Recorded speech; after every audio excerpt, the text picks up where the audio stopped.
don't you lead the Pledge of Allegiance? Please join me in the Pledge of Allegiance. Okay. I pledge allegiance to the flag of the United States of America and to the republic which stands one nation under God, indivisible, with liberty and justice for all.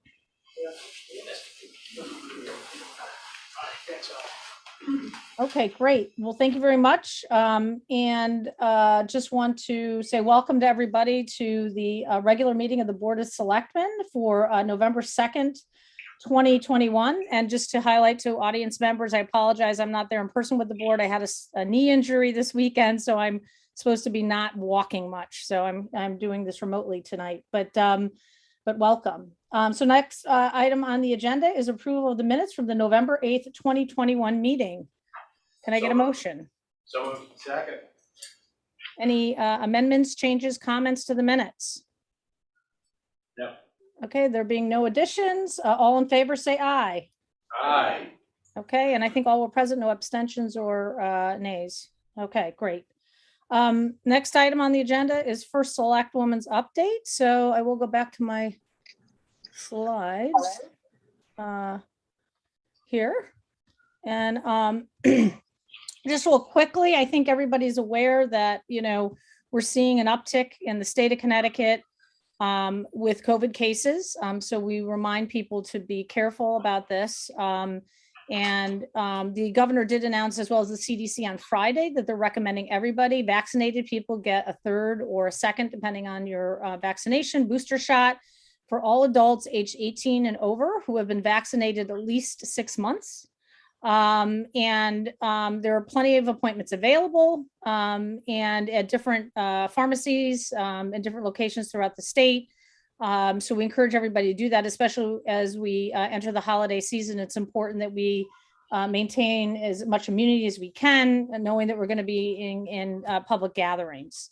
The other thing is the town and the Board of Education have been partnering with Griffin Health for pediatric vaccination clinics. There's been 2 so far where second doses are going to be provided in December. One was at the town campus gym 2 weeks ago, and then one was this past Friday at the senior center. And we were excited to see there was a lot of interest. This is for children in the new age group that had been added to the vaccination pool of ages 5 to 11.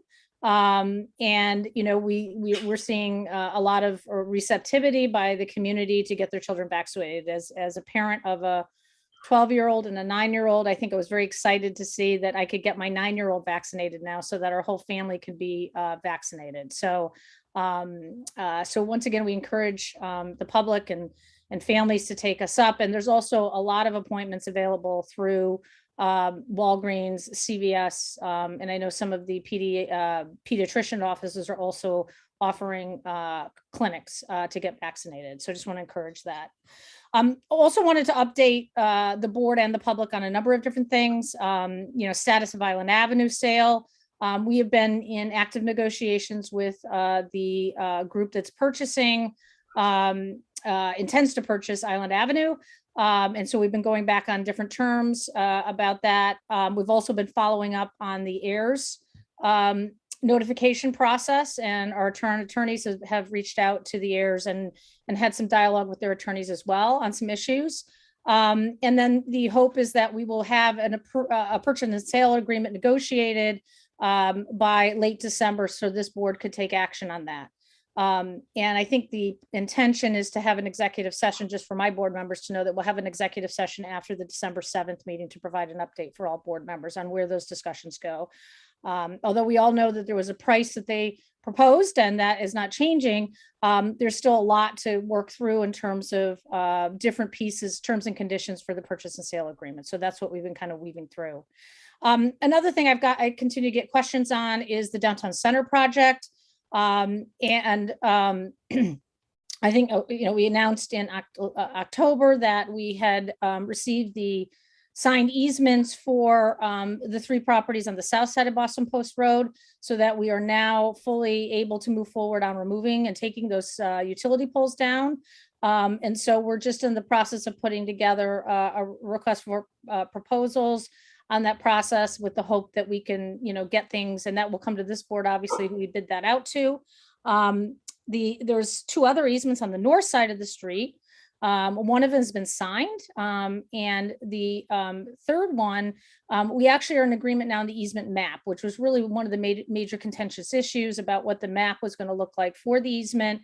We've gotten through that now, and we're just refining a few legal issues with the working with the two parties to resolve a few other legal issues. So our hope is we will get that executed soon and filed with the town clerk so that we could bid out the entire project, both the north and south side of our main street, so that we can get the whole project going under one package and get that process moving, and hopefully construction could actually start the end of spring or early summer.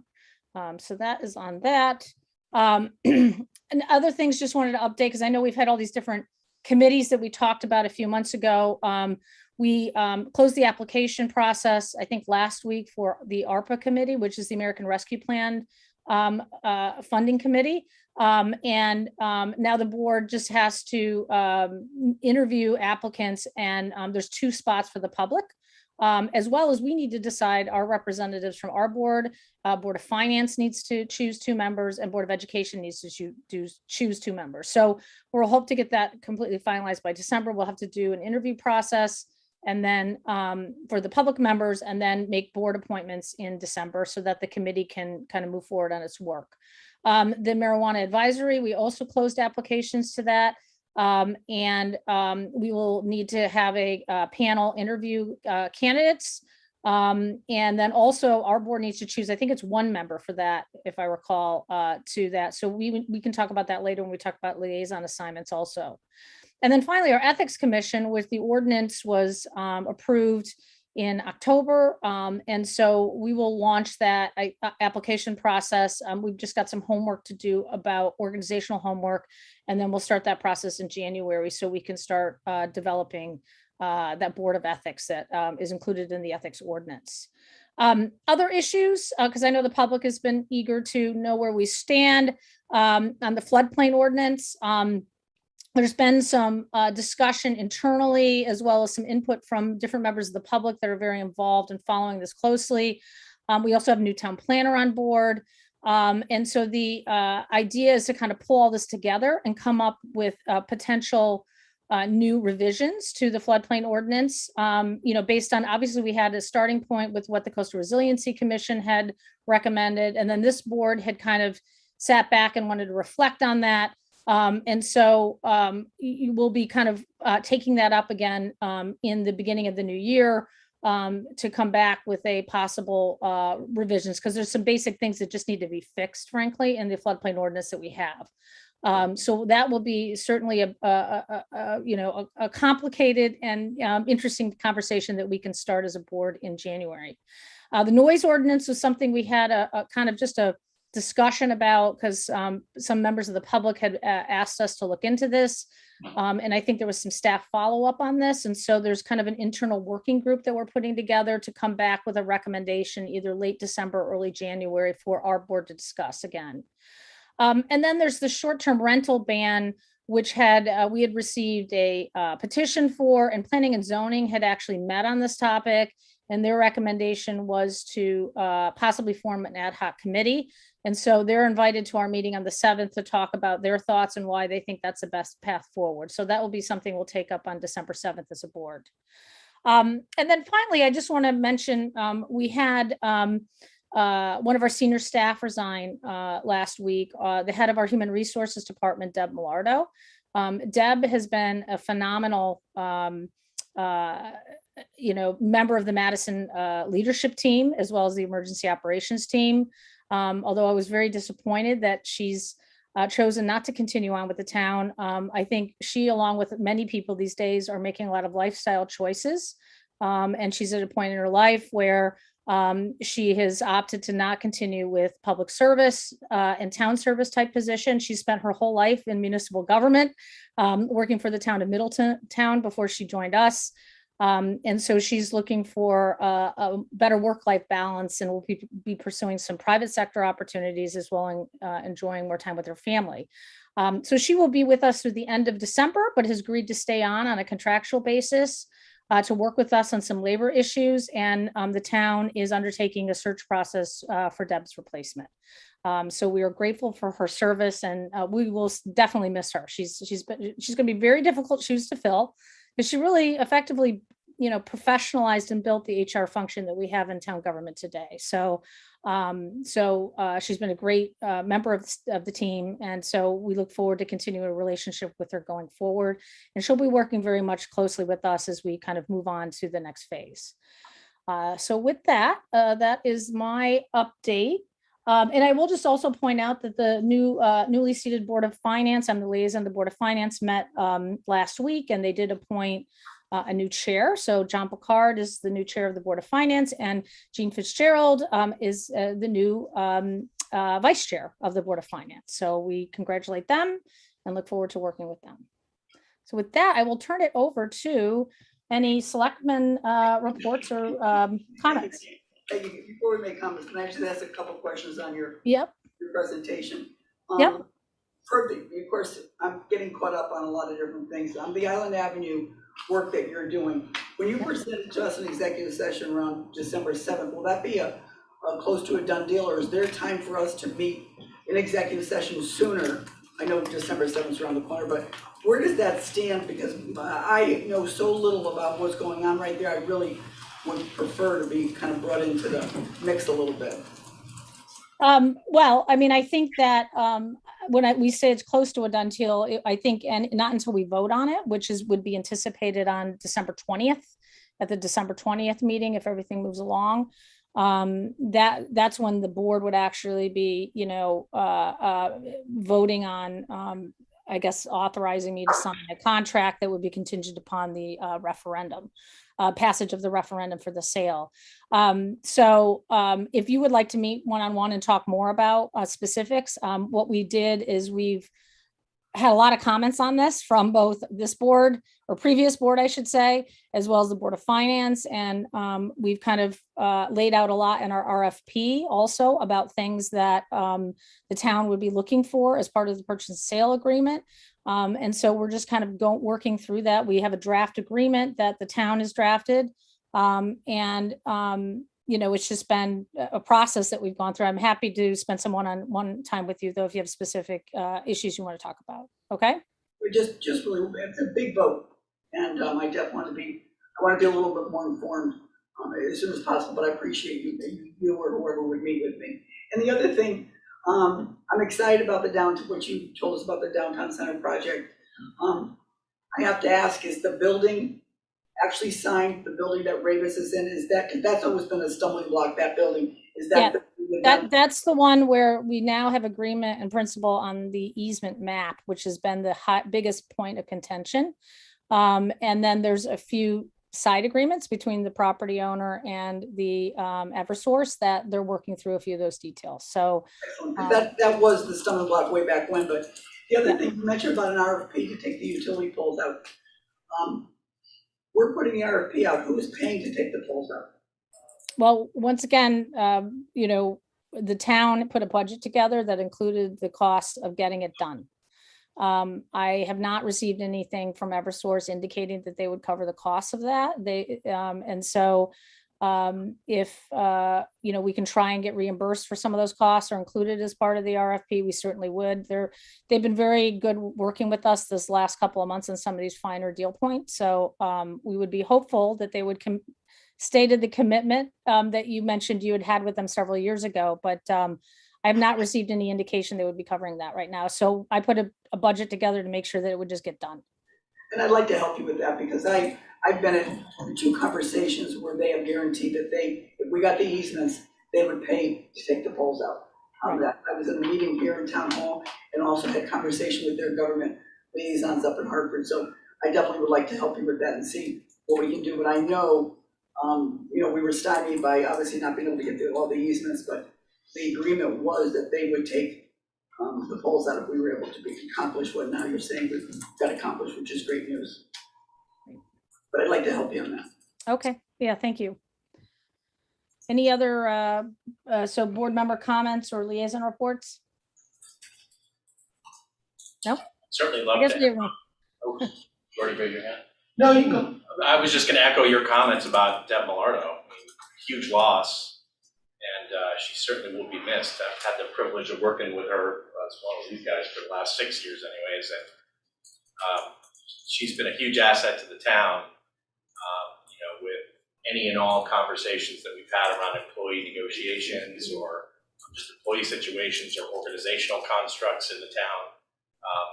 Super impressive woman, and she will be missed for sure, but I'm glad we're retaining her services, at least to help us out in the interim until we get somebody else. So that's great. So I've just got a statement that I'd like to read. In early 2017, Selectman Goldberg and Murphy, then the minority caucus, asked the first selectman to go the extra step and proactively keep the entire board of selectmen up to date. Specifically, they were concerned that the Republican members of the board of selectmen, Bob Hale and myself, were receiving updates and information that was not otherwise distributed to the full board of selectmen. At the time, I did not believe this to be true, but I did see the value in the request of my Democrat colleagues. I remember distinctly that Bob and I both counseled Tom Banish to provide a brief narrative update to the board every Friday of his activities during the week. While we understood this was a new practice, we believed it would go a long way to foster transparency and trust. Tom happily took on this new responsibility and went even further by setting a regular meeting schedule with Selectman Goldberg. For the rest of his tenure, Tom delivered to the Board of Selectmen a brief update every Friday. Sometimes they were short and mundane, but I believe they delivered on that initial request of transparency made by the minority caucus. It certainly helped to have context and history when issues finally rose to the level of a formal Board of Selectmen conversation. It certainly avoided surprises. For the last 2 years, that weekly update from the first select person has not happened. Now, with that request renewed by myself as a member of the minority caucus, the response is a flat no. In fact, First Select Person Lyons has tried to turn the tables and make it the responsibility of the volunteer select persons to seek out information when they have questions or otherwise be content to hear weekly public service announcements. In addition, she is using this request to ask us to provide better liaison reports, implying that we are somehow not communicating with her. I am, in a word, flabbergasted. Since this practice was started at the request of Selectmen Goldberg and Murphy, I can only imagine that they offered advice similar to Bob and myself years ago. I am sure they are as disappointed as I am in this unwillingness to be transparent. Peggy, I will offer you the same advice I gave Tom in 2017. We may not always see eye to eye, but if we're kept in the loop, we can discuss the issues. However, if we are not, we will get stuck arguing about process. A leader who really wants to get things done recognizes all stakeholders and takes responsibility to make sure they have the information they need in a timely manner. Do that, you will find everything goes much smoother.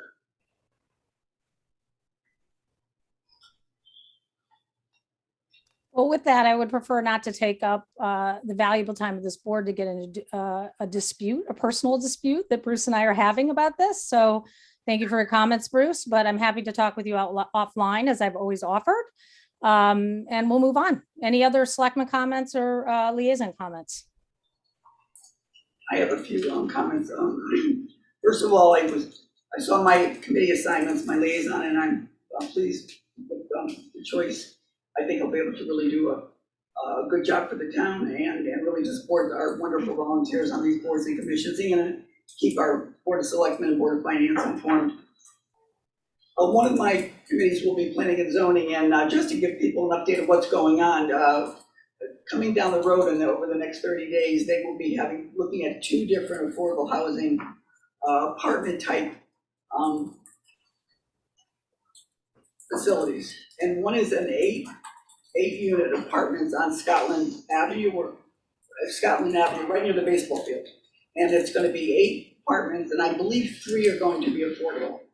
And then on Cottage Road, and I've heard, pros and cons again, there's 18 units being proposed, and I don't know how many are affordable, but there are some affordable. I think there was a lot of disappointment with the Bradley Road, the Bradley being in the transportation district and not having any affordable. That was such a lost opportunity for Madison. was really disappointed to see 31 units and not one affordable. But these two groups are, I'm sure we'll be hearing more about it, but I think we should have a heads up as we start to move forward with under 830G, whatever they propose, once they get through wetlands, inlands and wetlands, and if it's not a public safety issue, if it's not a traffic issue, there really is very little the town can say, can't say no. It's really under 830G, the developer really is in the driver's seat. And then this week, they finally P&Z okayed the pavilion, the final design for the pavilion at Salt Meadow Park. I thought that was a nice move forward. I just wanted to reiterate again, this is new to me. One of the reasons I ran was about 3.5 years ago, I watched a meeting. And Bruce, it's funny you said about arguing about process, because that's what I watched. I watched this 5 of you arguing about process. And it was that night, I remember saying to myself, if I get an opportunity, I'm gonna run again, because that wasn't where we were. I served under both parties. When Al was my first selectman, I had a weekly meeting with him, or every other week. We did it for the whole 2 years he was in. We made it work, we worked together. But I think the frustration, and I think either party could feel this way, of coming to a meeting, these are important things we're talking about. What we're talking today, later today in this agenda, is millions and millions of dollars. It's going to cost the people of Madison more money than they've ever spent, more money they have ever bonded for in the history of our community. It's a big deal being at this table and voting for it. And really, I think the frustration is when you have elected officials who come to a meeting and don't feel well informed. And I think that's been the frustration. I'm sure it was yours. And that's the reason you and Al suggested this newsletter, whatever it was. And I think the idea that, good for the goose, good for the gander. If it worked for you, Peggy, your presentation today at our meeting, that easily could be at the end of the week given to us on Friday. I mean, there's ways we can do this. It's just that to me, when I met with Erin Duquesne about why she wasn't running, one of them was this reason. She felt she showed up at meetings and didn't know, was kind of being told this was a done deal, it was finished. So I think we need to include both. I don't mean to say it's Peggy's fault or anyone's fault, but the fact is we need to work together. We heard it, we ran on it, we heard it throughout the campaign, that we're here for the town of Madison, and we owe it to each other when we vote that we're all informed. And I think if that's what it took, Scott, for you over to the times, that's what you asked for and it was done, I think that's the least we could do for Bruce also, that's important.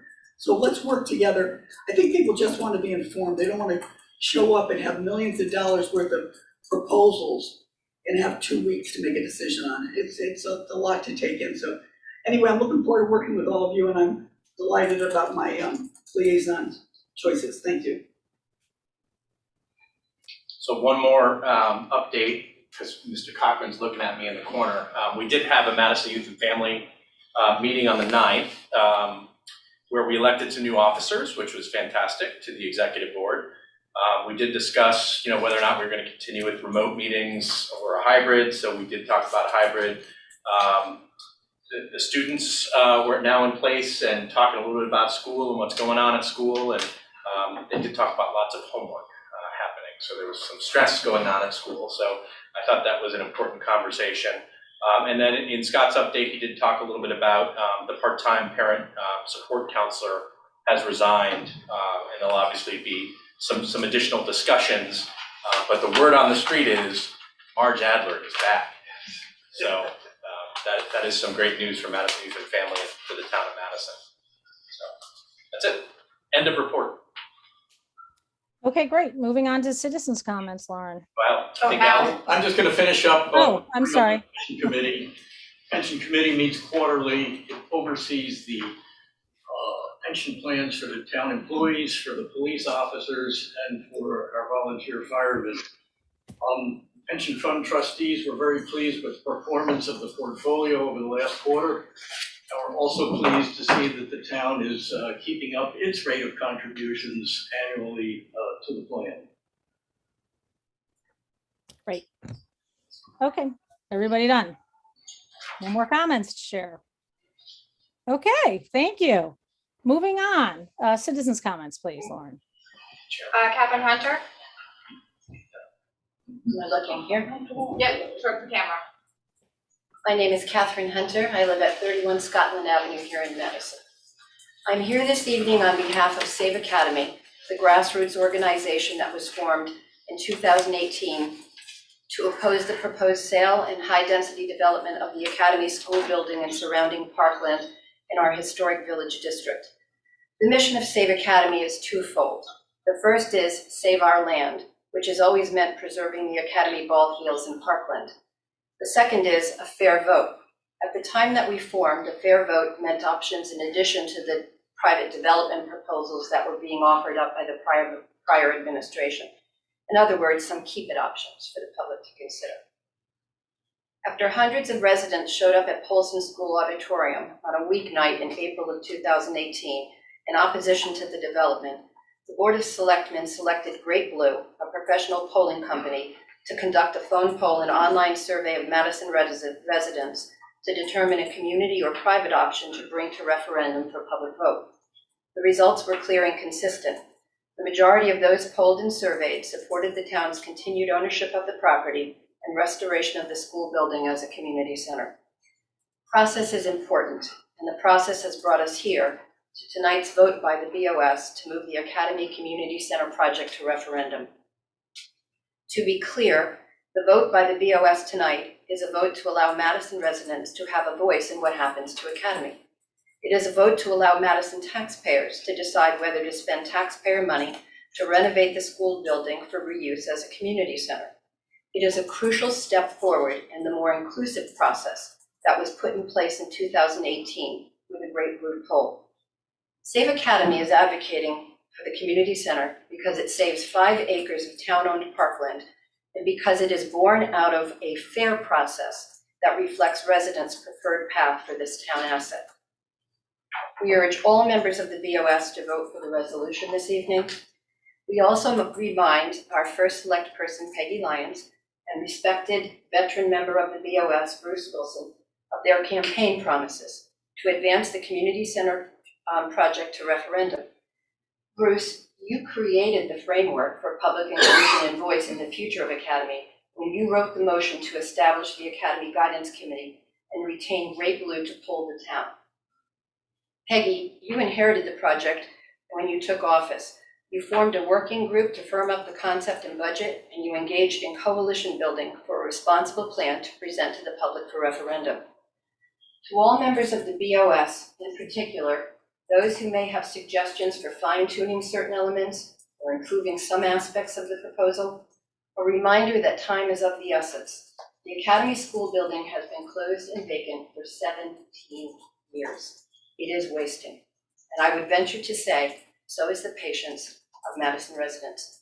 Indeed, there's not been another capital project in recallable history that has endured such extensive review, debate, reporting, committeeing, surveying, and opinionating as Academy. A notable figure in this town for his many contributions, Henry Griggs, said a few years back when he chaired the Academy Guidance Committee, one that I sat on, something like, and this is not a quote, "I'm not sure what residents will decide to do with Academy, but I can tell you one thing, we can't do nothing." So to the BOS this evening, please do something tonight. Please do the right thing for Academy. Thank you.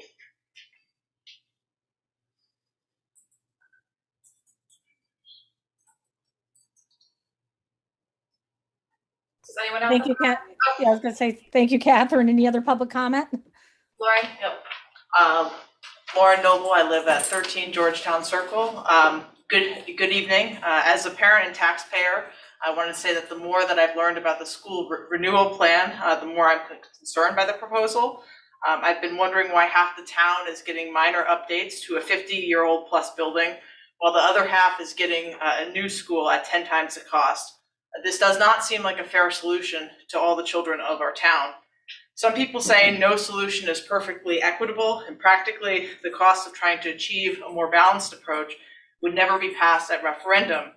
But this kind of logic is quite flawed because at the same time, we're being asked to fund a $15.9 million community center, not to mention the costs associated with maintaining that center. So the notion that the approach before us is the only fiscally responsible path is hard to take seriously. No matter what, our taxes are going to go up with both of these items for referendum, so Madison might as well get it right. My daughter will be entering kindergarten in 2025. You would think families like mine would be most likely to want to vote for spending on our schools. I'm totally in favor of new construction, but this plan really seems to fall short. And if the best argument for it is we need to settle for the most affordable option, I get that, but let's prioritize our kids and respect our taxpayers. Thank you. Okay, thank you for your comments. Anybody else? There are no more in-person comments and no one has their hand raised online. Okay, great. Well, thank you very much. Moving on to the next item on the agenda is number 6. And I guess I have to read this whole thing into the record, don't I, Lauren? Yep. Unless you can delegate to someone else. I think the acting person Look at you, does Scott. that. Yeah. Well, I think maybe I'll do it just because the sound is probably even going to be better since I'm on Zoom. All right, so discuss and take action to approve a resolution recommending an appropriation of $89,200 for costs related to the construction of a new Pardon? 9 million to. I just said 89,000. She did say. Okay, I'm reading it verbatim. So for costs related to the construction of a new pre-kindergarten grade 5 school on Mungertown Road, renovations and improvements for the conversion of Brown Intermediate School into a kindergarten grade 5 school, and improvements and upgrades to Polson Middle School, and the authorization of bonds or notes of the town in amount not to exceed $89,200 to finance the appropriation, or so much as may be necessary after deducting grants to be received for the projects.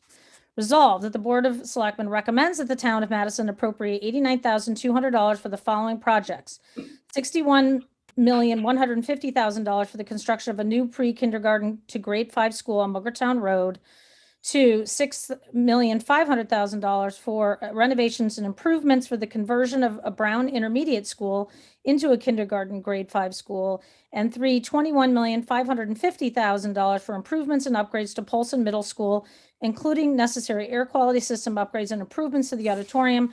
Collectively, the projects. The appropriation may be expended for site improvements, design, construction, renovation, and installation costs, engineering, professional fees, inspection, evaluation, surveying costs, materials, equipment, furnishings, purchase costs, legal fees, financing costs, interest expense and temporary borrowings, and other costs related to the projects. The appropriation shall include any federal, state, or other grants in aid received for the projects.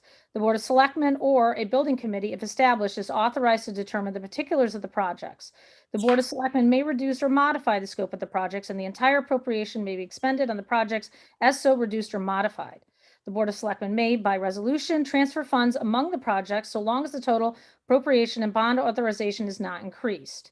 Further resolved that the Board of Selectmen recommends that the town finance the appropriation by issuing the town's bonds, notes, or temporary notes in an amount not to exceed $89,200,000 or so much thereof as may be necessary after deducting grants to be received for the projects.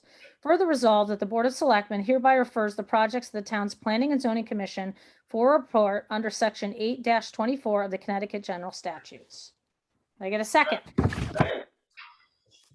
Okay, with that discussion. So I just want to comment, we do have bond counsel in attendance as well as our bond advisor here for answering specific questions that people might have as well. And I know Dr. Cook was going to join us via Zoom. And I think also our new Board of Ed Chair, Seth Klaskin. So Lauren, I don't know if you. Bring them in. I'm doing it. Yeah, okay. While we're doing that, I'd like to introduce a thought.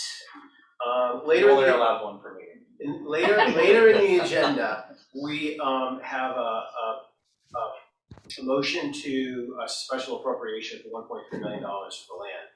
I am proposing that we roll in the 1.3 into the bonding question to make it, 90.5 thereabouts. And free up that $1.5 million to deploy literally today on some other deserving project. I think with the cost of borrowing money at historically low amounts, it's a better use of the town's capital and cash on hand to take and deploy that money. And we've got a long list of projects that we would need to do that we haven't otherwise saved up for. So I introduced that notion in the spirit of discussion, and would love to hear your thoughts on it. Yeah, I mean, I think it's a great suggestion for sure. It's certainly a good idea.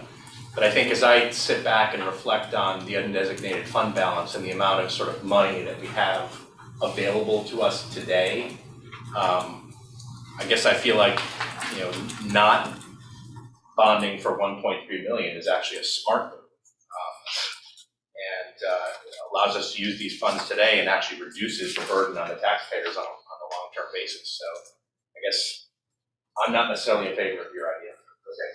Incrementally, I mean, we've adopted the hundreds of dollars per 100,000. That extra $1.3 million is probably ones of dollars, not even tens of dollars, an increase burden. We've got, I know that we've got a healthy undesignated fund balance, but I think that we've got a list of projects that are well in excess of that, that we can do. So maybe I can provide a little context here, because this kind of came out of discussions I'd had with the chair of the Board of Education, as well as the chair of the Board of Finance, and also just knowing the process that we're going to have to go through anyways. We have to close to purchase. If the referendum passes, we have a period of time where we have to close and write a check to the owners of the property. So in any event, we're going to have to go into the undesignated fund balance and take out $1.3 million, because we're not going to be set up to go out to the market to bond for this. So now we're going through and then having to go out later, and we're just basically effectively using it to repay ourselves. So, you know, here, by keeping it in fund balance, you know, we're earning probably a de minimis interest rate on it, which is probably 0.2% or something of that effect, or Stacy could update us on what that is. And by the time we go out to bond for this, you know, we are going to have to be paying significantly more than that in terms of interest expense, even at today's rates. So the fact that we have the capital available, and it's not going to be, the check's not going to be written unless it passes on February 15th. We're not going to be purchasing the property, and we're going to have to do it anyway. It just saves us a lot of mechanics to do that. So that was why we decided this was probably the best path going forward. It was simple and the least complicated. Yeah, I just, and I totally appreciate what you said, Peggy. But my concern was, when I saw this, was, first of all, bonding is for buildings and land. This fits bonding so well. And I haven't gone to a CIP meeting yet, but from what I understand, there's quite a list. And I know different groups have come up to me that have been waiting a long time for some support and resources from the town. So it would be nice to be able to reach out, and we wouldn't bond to help them, but this would be a good way to go. But my concern when I first heard the suggestion that we do this was the lack of transparency. I think you're taking it just, for me, we have a school project and this is what it's going to cost. And all of a sudden now we're starting to pull something out and pay for it in another way. And I just think it's a perception, I'm sure, but that was my feeling when I first heard. I don't remember who told me the first time that they were going to do this. And I am concerned about that. I think the people of Madison want us to be straightforward with them, and I think the town has been very straightforward about the purchase of the property and the cost of the project. So this is the reason that this is being voted on in a public meeting. It will go to the Board of Finance for a vote, and then we have a town meeting in December on this. It is transparent.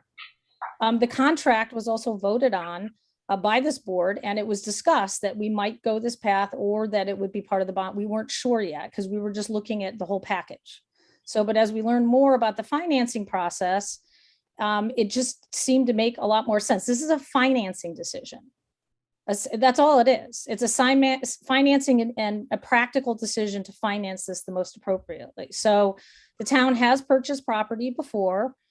The Lesage property was purchased out of fund balance. And that was for an anticipated expansion of the schools several years ago. So, you know, I take issue with the term transparency. The Lesage property was a lease agreement. It was a little different. So it Yeah, was. but every situation we have is always different on all of these things. I mean, every time we have anything come forward, it's. We're talking a $90 or $89 million project with such a small piece of it. I mean, in the end, I just think it's clearer. When you look at bonding, this is really what, especially when you're bonding a big package. Obviously, you wouldn't bond just for a small thing like a piece of property, especially since half of the money for Lesage was given monthly in a rent that we were able to put toward our purchase price eventually. But you know what? However it goes. I just do think it's cleaner with the 1.3 million being part of the whole school project we're doing. I heard expediency too. I mean, it sounds like because we have the money in the undesignated fund balance, this also affords us the ability to be a little more nimble and react and provide the funds back to the owner as well. Versus having Contractually obligated to do. We're gonna have to pay for this out of the undesignated fund balance, no matter how you vote on this tonight, because that's the mechanics. Then the question is, then we're gonna go out and bond for something to pay us back something that we spend after the when the transaction closes, so. and then potentially waste some of our town staff's time by doing that. Town staff, but also additional interest expense. So now you're looking at, I mean, all of this does add up. I'm not trying to minimize. We talk about these are big numbers, but it will mean that the project is on an interest expense basis going to be more expensive. It'll be a rounding error overall, but it is going to be more expensive. So But it's by the project. that, Sorry, go ahead. by that logic, why don't we take or recommend, right? Because ultimately, this is a Board of Finance decision. We're making a recommendation here. But by that logic, we should be recommending that we take substantially all of the excess fund balance and apply it against the bonding question and further reduce the interest by even more. Yeah, but that sort of defeats your whole logic point of we have a whole bunch of capital projects to go after, and we should have funds to be able to do that. So that's sort of like completely And it has. We agree with that as the thing. Bruce, but you can actually do that if we wanted to. We could sit here in May and decide we're going to use the undesignated, and then we just don't borrow as much. We can use ARP funds. I know that was a big question of why aren't we using ARP funds? All that we're doing is authorizing the town to go up. We're asking the public to vote for an authorization of an amount up to $89.2 million for bonding. That doesn't mean that's how we're paying for it. The reality is 18% of this is going to get paid back to us that we're not going to have to bond for, because we're going to get a reimbursement from the state for 18.2%, almost $10 million. This is just authorizing a cap of what we can bond for. We can decide not to bond for any of it, for some reason later, if we find piles of cash around town or sell off assets. It's just giving us the authority to go out and bond for a certain amount of money. Right. So, okay, so if we're just setting a cap, then why not the 90.5? If it's just a number. Because now we're paying for the property to that. I think that. Because we're not approving a special appropriation. So I'm just saying, to make this simple and to make everything go cleanly through the entire process, this gives us the money and the authority up front so that as soon as we close, we can turn around and write a check and pay off the property owners. Right. But then that money is lost to any other capital project.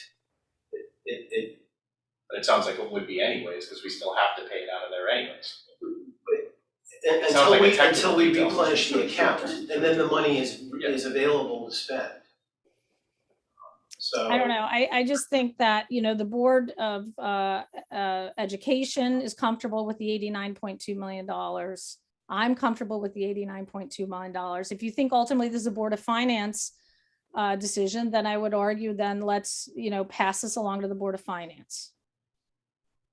This is the recommendation that I think the Board of Education has made, and that, I certainly am making, of how we pay for the purchase of the new school, property for the new school.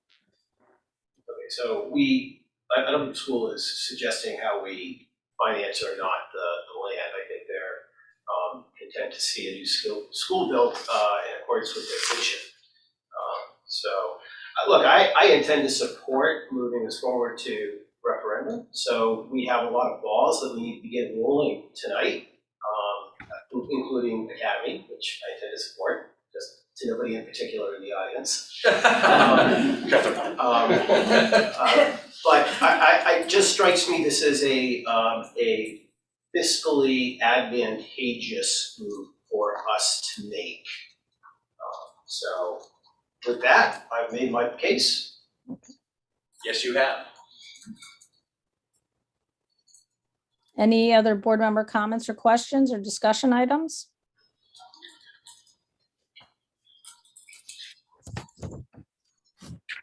Asking twice?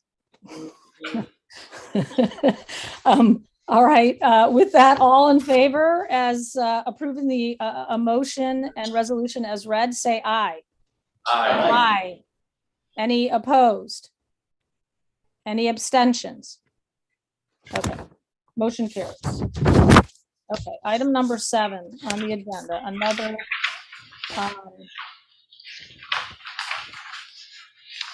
okay.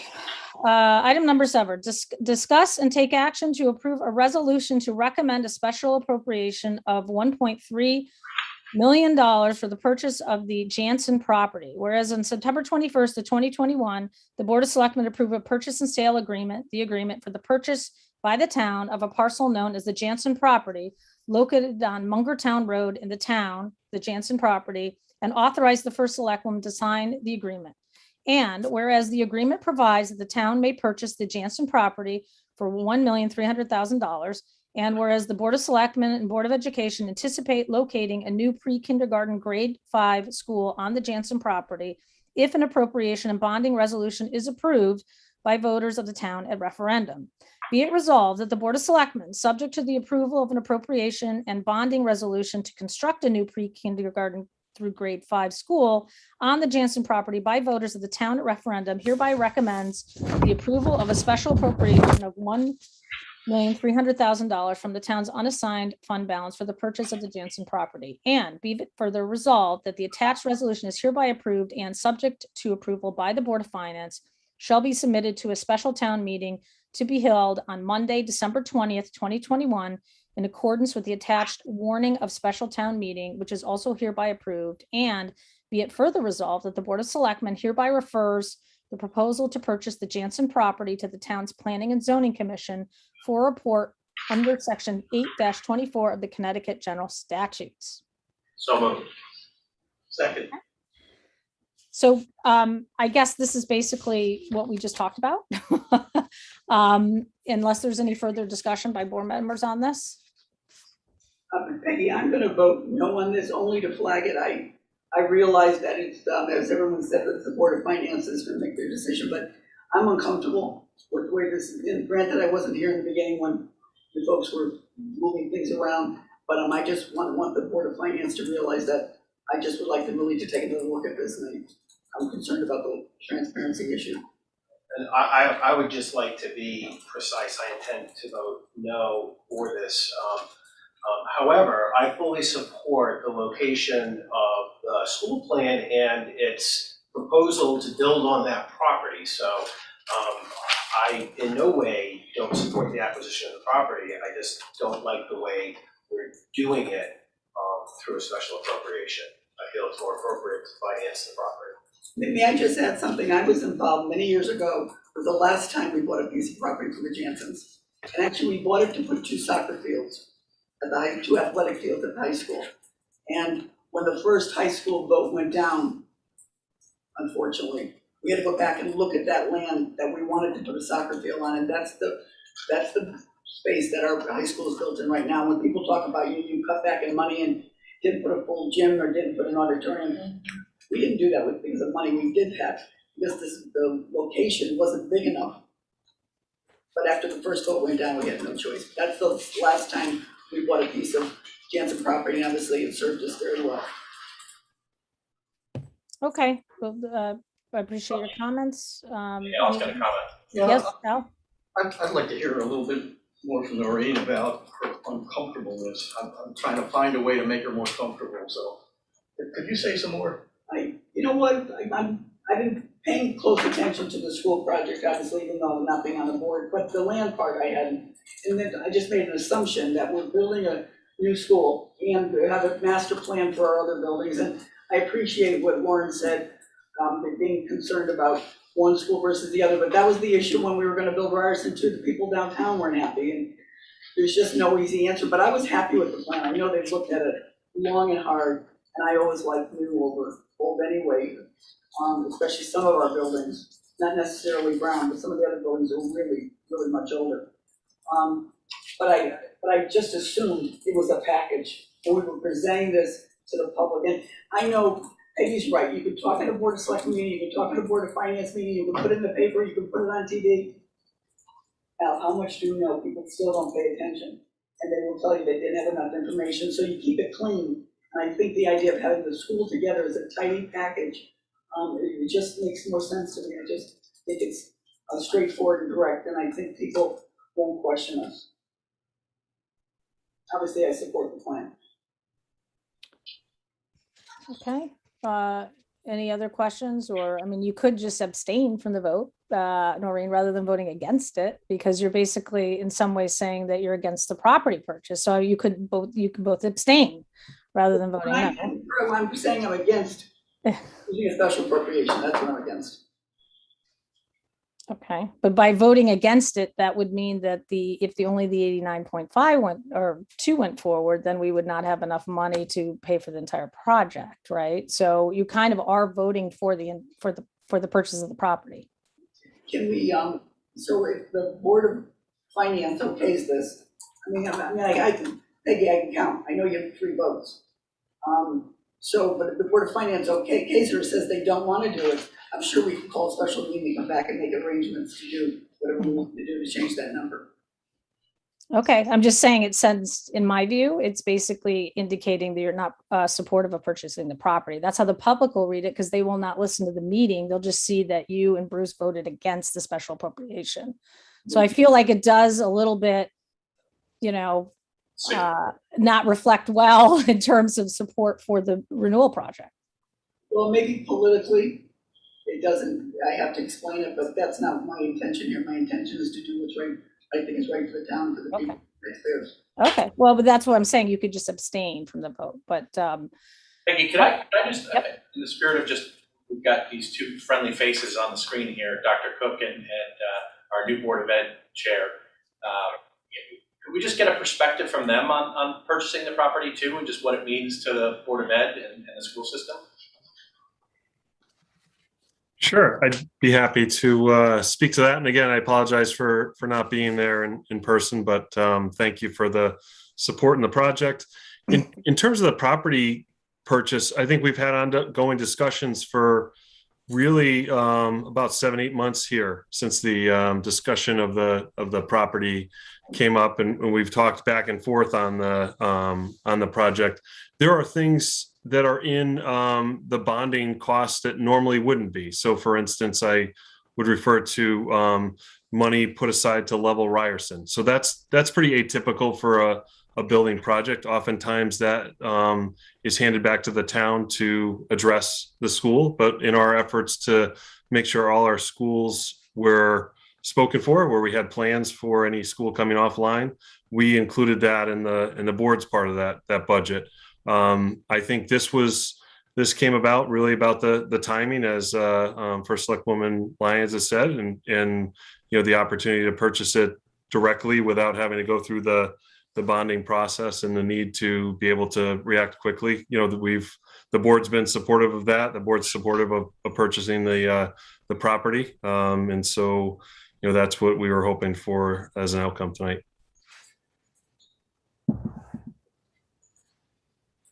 You're on mute, Seth.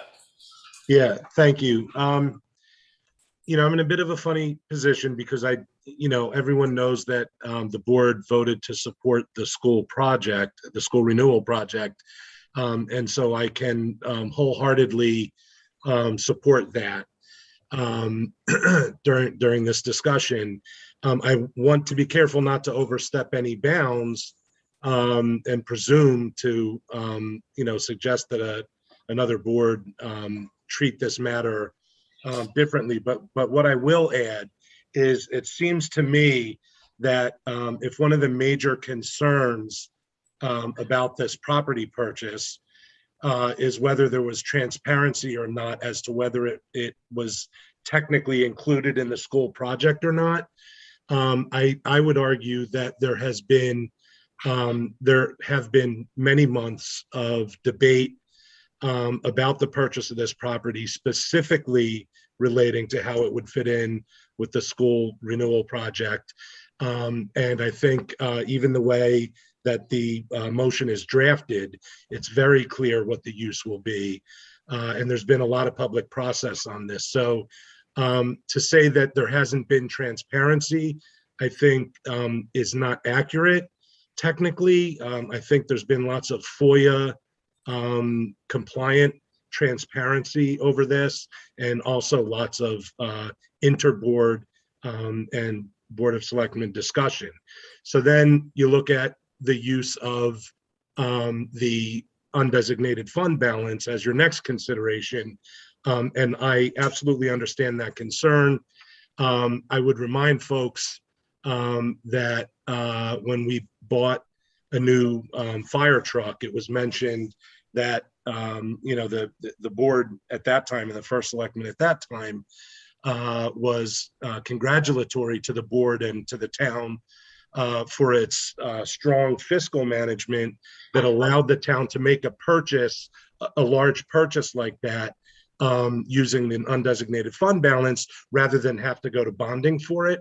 So if the argument here is for the sake of transparency alone, or to make it more expedient or convenient or understandable to the public, we'd rather tack on bonding costs in order to achieve that transparency.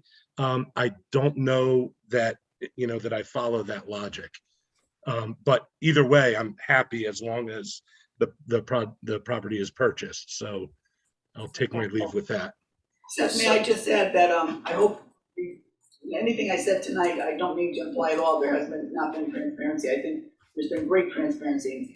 I think I'm just trying to encourage that to continue. And I don't think I've heard anybody say they're opposed to buying the land purchase. And I don't lose this either. Our point is how we're spending, how we're buying, and how we're purchasing, and that really wasn't part of the conversation that most of us heard. That's all. But I think the transparency with this whole school process over many years has been excellent. I'd like to raise just sort of a hypothetical, and I'm not going to attribute a probability to it, but what would we do if 76 people showed up to the town meeting and voted down the purchase of the land? Well, and that could happen, right? And so that's why we're having. That would effectively derail the school project, wouldn't it? No, we'd have to come back to get a new resolution approved and put it through the boards, which we could do. So. But I will say though, Bruce, that you bring up a point. By pushing the funding of this over to bonding, you're artificially raising, not you, it would artificially raise the additional bonding to a point that might derail the school renewal project at referendum. And so, what you're suggesting through that hypothetical could be met with a response that would still save the school renewal plan referendum, but it would be too late if that failed, because that was the property purchase was added to the bonding. Yeah, but I can't buy into the notion that the taxpayers are on board for $89,200,000 plus the purchase of the land, but they're not on board for $90,500,000. I think Madison residents are savvy enough to understand that if it gets voted down, it's not because it's $90,500,000 versus $89 million. But I think a lot of Madison residents are pretty financially savvy and would understand the rationale that we talked about before about, rather than keeping the money sitting in undesignated fund balance, earning 1/4 of a point, and having to go out and borrow to pay us back so that we can put the money back into the fund balance, which is what we would be doing. I will also point out just one comment that Noreen made. I don't know how many votes I have on the Board of Finance. I mean, yeah, there's 3 Democrats, but the former chair of the Board of Finance also supported this in our tri-chair meetings. So it's not that I just have 3 votes. I mean, she was supportive of going down this path when we met with Galen Colley to talk about using this. The other point that actually hasn't been raised here is, in addition to using undesignated fund balance, we are, with good hope, if we get through the purchase and sale agreement negotiation process, going to be receiving $2.3 million from the OLM sale of Island to OLM. And that money was promised when Island was shut by the Board of Education and the town, that they would take any proceeds from the sale of that property and plow it back into the schools. So that is also going to be on the February 15th ballot. And if that passes, they're going to be writing a check 60 days from closing that will go into the undesignated fund balance. So not only do we have 8 million, we're going to have we have 8 million over what we're required to have. Okay. And then we'll have another $2.3 million coming in from the sale of Island Avenue, money that is supposed to be going back into the schools. So that was another reason, which I apologize, kind of escaped me, but my conversations with Jean Fitzgerald and Galen Colley was, we're also highly likely to have the OLM money. And so that was another reason that this made a lot of sense, because of what the boards had promised to the public when they closed Island Avenue School about 4 or 5 years ago. So That's looking at all point. these parts as opposed to just looking at this particular decision in isolation too. I think that's very helpful context. Hey, Right. when you talk about the 2.3 million going into the undesignated fund balance, is it going into the undesignated fund balance, or is it going to offset the cost of the new school? So the money will come to the undesignated fund balance, as any time we do something like that. Right. And then, so there's no forced, but there was a promise made that that money would be used in some way. So we might be able to even shave another $1 million off what we have to bond for. So there's a lot of opportunities. This is just a cap. Well, I want to be clear. I'm not suggesting that it'd be better just to let it sit in the undesignated fund balance. I just know there's a list of groups of facilities that have been waiting for some resources to build, to fix up. We've got some really tired town buildings, and I know there's some not-for-profits that really use some help. And it's just, when the time comes for us to sit down with them, it would be nice to have that 1.3 million. Well, and I will, Stacy's on the call. I would like to also highlight that our undesignated fund balance currently is at, what's the amount, Stacy? 18 million? The undesignated over our current regulation is about 8 million. 8 million. So it's our regulation requires 9 or something. So that's 9 million over our regulation. Or 8 million over our regulation. 8 million over. Yeah. And obviously we like to have an extra cushion. So I know the board had finance had conversations months ago about this, because they've been doing appropriations all along. Our board has made recommendations to them, and the thought was, we at least want to keep another couple million in there just as an additional buffer. And so even if you add, say, $3 million onto the what's in there now and take it away from the 8, you still have $5 million sitting around to invest in projects. And then if you add OLM, that gets us up to 7.3 million. So there's just adequate resources. This isn't really going to take away from other projects, but I know we've had a lot of discussion. So unless there's other comments that people want to make, maybe we just go ahead and move forward. So I'd like to comment, Peggy. I've listened very carefully to the discussion this evening, and I think after hearing everybody, I think I'm going to vote in favor of this for 2 reasons, 2 simple reasons. I'd like to show support for sending this to the voters. I think this project has been very well framed. I think all the facts and figures are together. I think this is ready for the public. And so one of the reasons I'm voting yes on this is to send it to the public. It's time for the public to vote on it. I think the second reason is I'm thinking about my grandmother. She told me that it always costs less to pay cash, and it always is more expensive to borrow money. And I haven't heard anything here tonight to change my grandmother's words of wisdom. So I'm going to vote yes on this, because while we don't technically get involved in the financing of these projects, I do believe that we have come up with a smart way to do this. And so I'm prepared to vote yes, unless I hear something else. I'm prepared to vote yes as well, and I'm with Al's grandmother. Okay, well, I guess then I've lost what we're voting on. So item number 7, all in favor of approving the resolution as read into the record, please say aye. Aye. Okay, any nays? Nay. Nay. Okay, and no abstentions. All right, motion passes. Item number 8 is discuss and take action to approve calling a special town meeting on Monday, December 20th, 2021 as follows.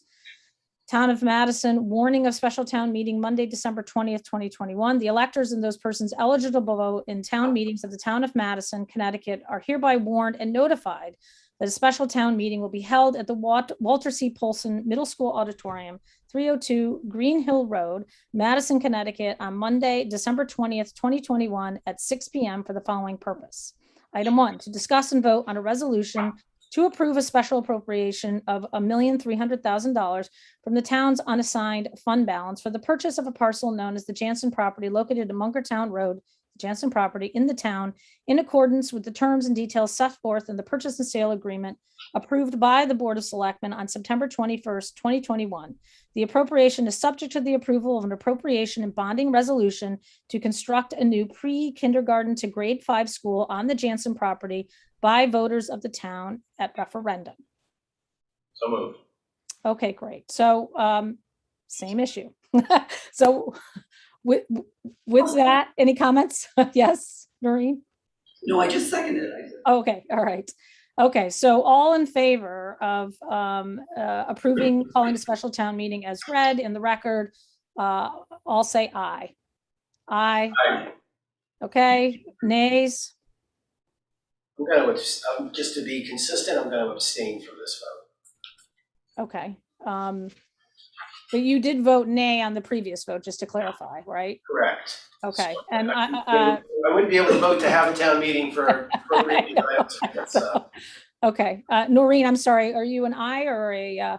I said aye. I said yes. Aye. Okay, great. Okay, thank you. All right, so just make sure the record, Lauren, is clarified. I can't hear everything easily here. So, all right, with that, moving on. Item number 9, discuss and take action to approve a resolution recommending an appropriation of $15,900,000 to renovate the Academy School into a community center and municipal building, and the authorization of bonds or notes of the town in an amount not to exceed $15,900,000 to finance the appropriation, or so much as may be necessary after deducting grants to be received for the project.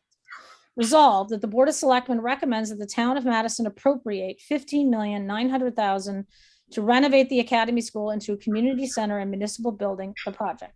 The appropriation may be expended for the site improvements, design, construction, renovation, and installation costs, engineering, professional fees, inspection, evaluation, surveying costs, materials, equipment, purchase costs, furnishings, legal fees, financing costs, interest expense on temporary borrowings, and other costs related to the project.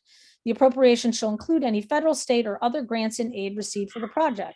The Board of Selectmen or a building committee, if established, is authorized to determine the particulars of the project. The Board of Selectmen may reduce or modify the scope of the project. The entire appropriation may be expended on the project as so reduced or modified. Further resolved that the Board of Selectmen recommends that the town finance the appropriation by issuing the town's bonds, notes, or temporary notes in an amount not to exceed $15,900,000 or so much thereof as may be necessary after deducting grants to be received for the project. Further resolved that the Board of Selectmen hereby refers the project to the town's Planning and Zoning Commission for a report under section 8-24 of the Connecticut General Statutes. Move. Second. Okay, all right, with that, thank you. And just to comment on the number here, and I don't know, Lauren, if Craig and Seth, you want to relieve them of being on screen because we've moved on from the school plan. I'm happy to include, I think Bill Stapleford is, he's in the audience, right? So Yeah. thank you for joining us tonight, Dr. Cook and Seth. Listening to the deliberations we had, as I mentioned in the email I sent out to the board last week, that the intention was always to include geothermal, and there had been some work started on looking into it. But clearly, if the thought was that you wanted to ensure it, and then in reflection, knowing that the school plan actually has built it into their actual project cost budget, I asked for an estimate from Colliers, and they gave an estimate, and so we just settled on $15.9 million to raise the budget. Once again, the intention is that we would go for funding outside of the full bonding amount, but if it gives greater comfort. And I will say, I also had a very good long talk with Woody Weiss about the experience of the library building committee, and some of the challenges that they had faced. And so he recommended also adding some cushion into the budget to ensure that we could include some of these in. So that is why I sent out the revised number, and that's for the public's benefit. The meeting previously, we talked about 15 million. So with that, any questions or further discussion on this?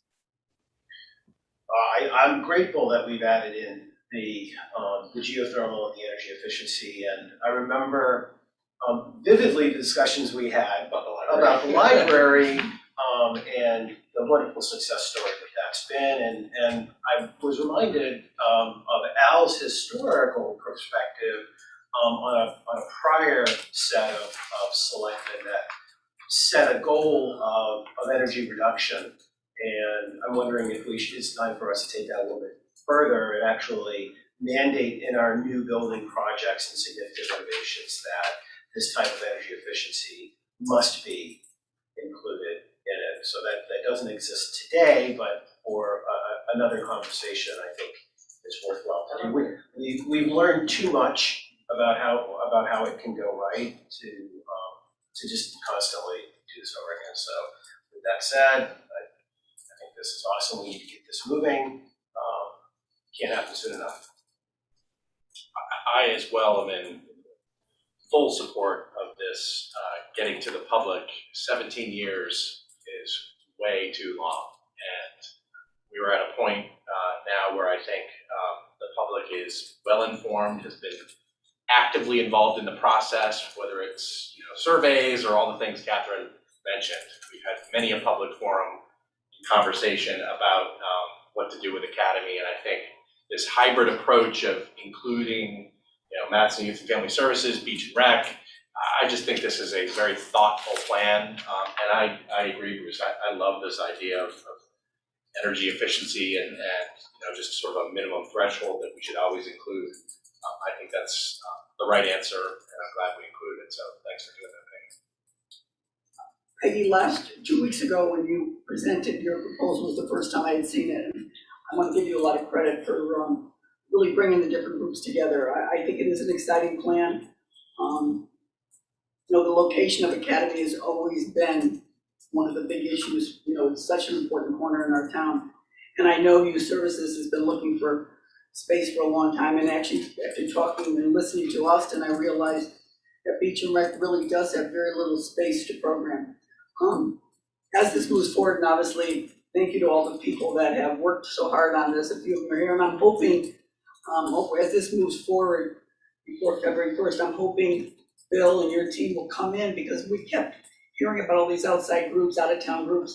I'm hoping we're going to see some contributions in the capital from these groups, because I think that the people, taxpayers of Madison, need to know this is going to be really a regional community center because so much of the presentation 2 weeks ago was about the priority for these outside groups. Peggy brought it up, Bill Stapleford brought it up, and I think it's a great message to the taxpayers as they go to vote for this, to show really a range of what these different groups are going to bring in as far as a capital campaign.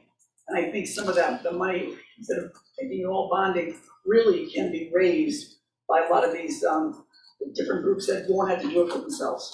And I know we talk about rent, but My biggest concern with this is, and I think before we go to vote, and I'm actually voting for it, obviously, we need to let people know what the annual operating cost is gonna be of this building. This is 50,000 square feet that we don't operate today. And we're not losing any space. We're not closing where Beach and Rec is. We're not closing Memorial Town Hall, and I don't know what we're doing with the chapel. That's 50,000 square feet. We're right now paying 90% of the library budget, maybe more. And I really think we have to be honest with people. Keep bringing that word transparency, you have to be honest with what it's gonna cost them. Because you can show what's gonna cost them in their budget per 100,000, but what's it gonna cost them each year on the operating, on the utilities, on the maintenance, on staff? I mean, you certainly can't run that building with the 2 people or 3 people that work in Beach and Rec office right now. So that has to be really looked at. I know I was involved when we did the senior center, and I don't think we did that enough.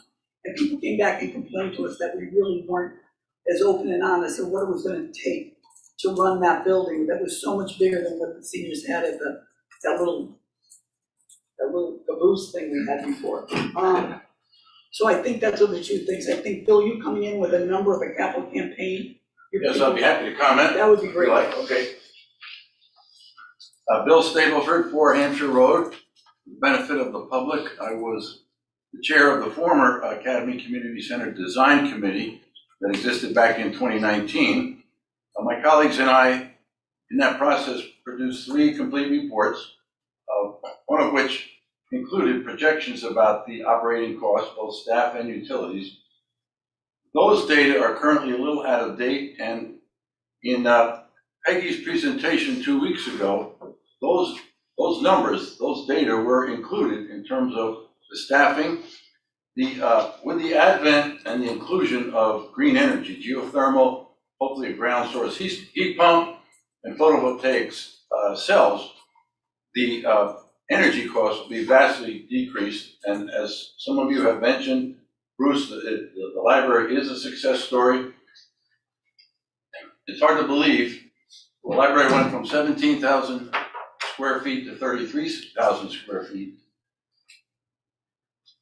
The energy cost projected for this year, 21-22, is now 52% less than in 2017-18 for half the size of the building. And that's from Woody Weiss last week. He also said that his original projection on the library was that the green energy system would pay for itself in 10 years. Now he's saying that will probably happen in 3 to 4 years. So when we talk about projected operational costs for Academy, nobody has a crystal ball, but it's going to be a lot less than had there been a fossil fuel operation. Now, in terms of staffing, that again, in Peggy's presentation 2 weeks ago, that there's a recreation supervisor and custodial staff. And if you refer back to 2 weeks ago, those numbers are in there. As far as outside groups coming in, when the Academy Committee was meeting, we brought in a number of outside groups, Neighborhood Music School in New Haven, Shoreline Arts Alliance. They are extraordinarily eager to have access to this building for instruction, lessons, performing arts, accessibility.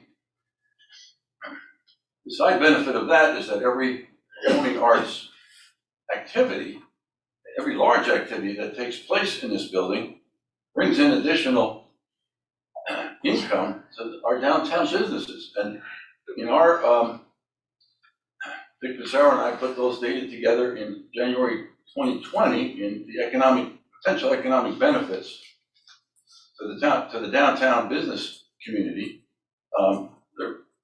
There's a lot of additional income that will come to our business community. So there are costs and there are costs. We cannot issue a contract with an outside theater group or performing arts group unless it passes a referendum and we actually have a community center on the way. But they can't wait to get in.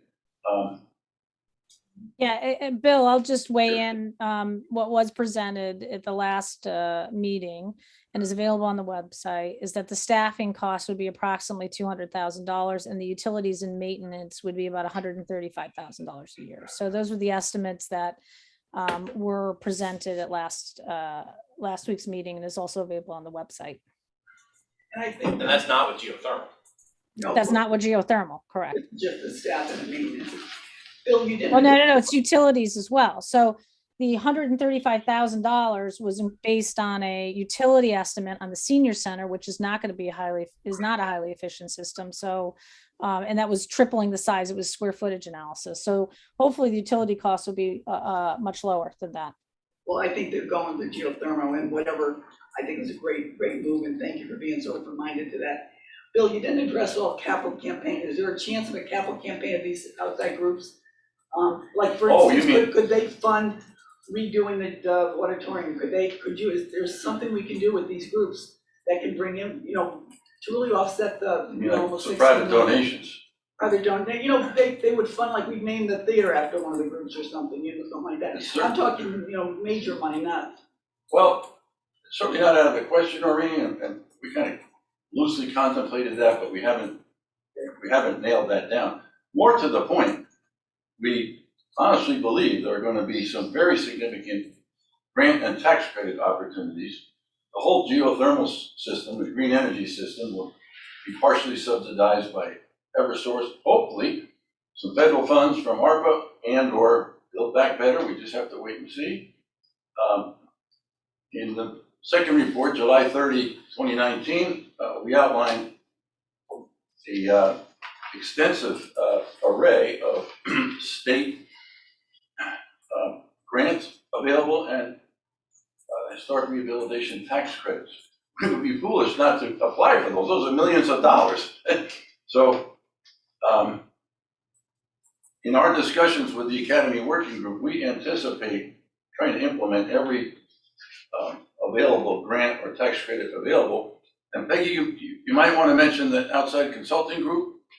Yes, we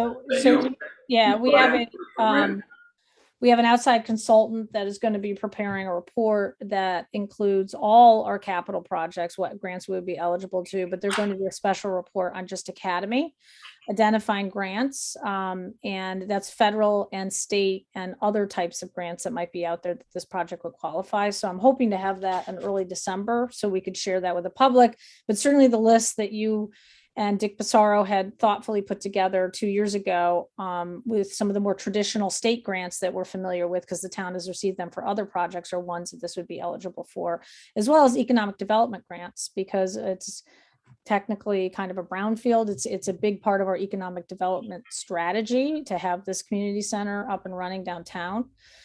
One other comment I would want to make is that we had batted around ideas about outside fundraising, but because this is a town building, there would be the tax benefits to donors would be quite different than if they were donating to, the library.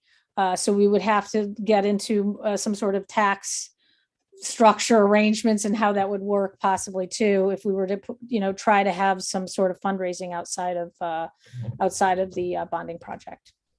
It just seems like such a great project for it. And I really was thinking more arts groups and stuff like that. And really, it just seems like a great opportunity. But I don't have the first report you put out. I just have the one I got 2 weeks ago from you. Yeah, that's so. No, but that's there. If you go to page, there's a page that says operating costs, and it has the information. It was presented at the last meeting, and it was sent around to the board, or it's on the website. My mouse isn't working. Let me tell you what page it's on. It's on page 14. And it has the revenue and operating costs on it. So just so you know where to find that. Okay. Well, I think we're going to do a little more breakdown than that. Well, I too want to send this on to the public. I think we have what's been developed is a very creative and thoughtful design and approach for that building.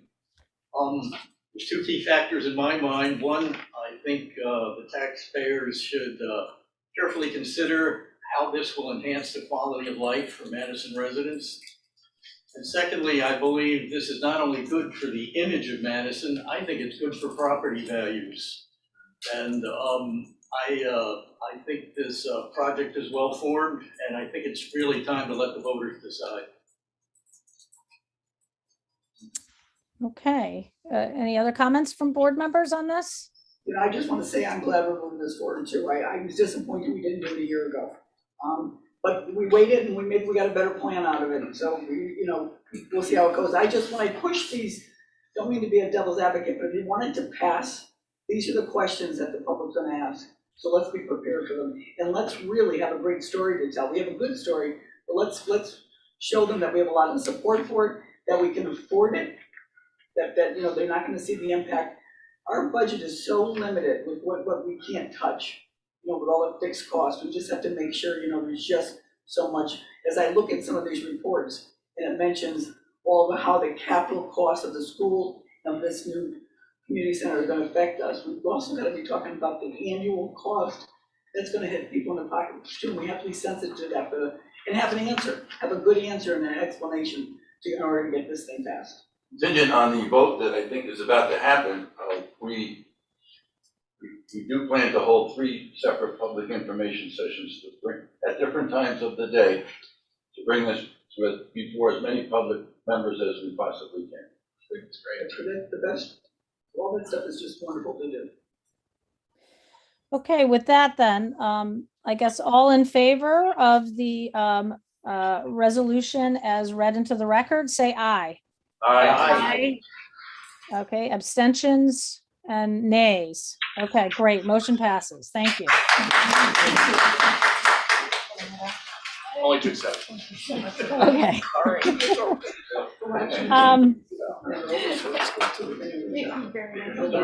We'll see you again. Okay, with that, moving on to the next item on the agenda, which is, wait a second, this is the wrong presentation. I want to share. Sorry, hold on a second.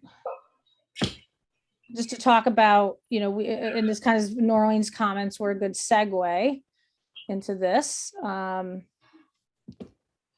you see what I'm sharing or no? No. Okay, so hold on, give me a second. I don't know what's happened here.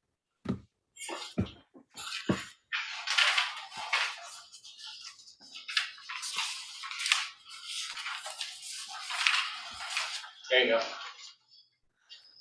Okay, so this is, here we go. You can see this that says impact of new bonding. Can you do this? Can you do slideshow just to make it bigger? Yeah, I will. Okay, so with this, just want to highlight and provide plenty of transparency. That obviously these are these two bonding initiatives are going to have an impact on taxpayers, and so some of these numbers were already presented individually, but I think it was important to talk about this as a whole, just so the public understands, the general overall impact of the 2 referendum.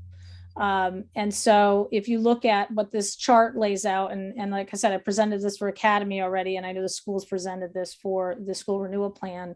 This is an estimate of what the bonding costs, not the project cost, but the bonding that we would do for the projects, what the impact would be, the tax associated for the bonding costs for $100,000 of assessed value. So if your house's assessed value is $300,000, then you would take these numbers and multiply it times 3 to understand what the actual tax implication could be.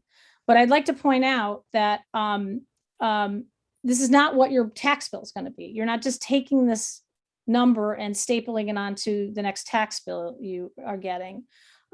Really, your taxes are developed every year when the Board of Finance sets the mill rate by a number of different factors, including the projected budget, how the debt is financed and over what period of time, the other capital expenditures or capital budget, how much the grand list grows or stays flat or possibly shrinks, changes to other revenue that the town receives in addition to taxes, and then also excess fund balance, which the town historically has traditionally always used part of the undesignated fund balance to reduce taxes as well. So kind of getting back to our argument about special appropriation, if the town really wanted to save taxpayer money, they could use more of the undesignated fund balance as well to reduce taxes, if to reduce the impact of bonding. So these are all levers that the town has to manage,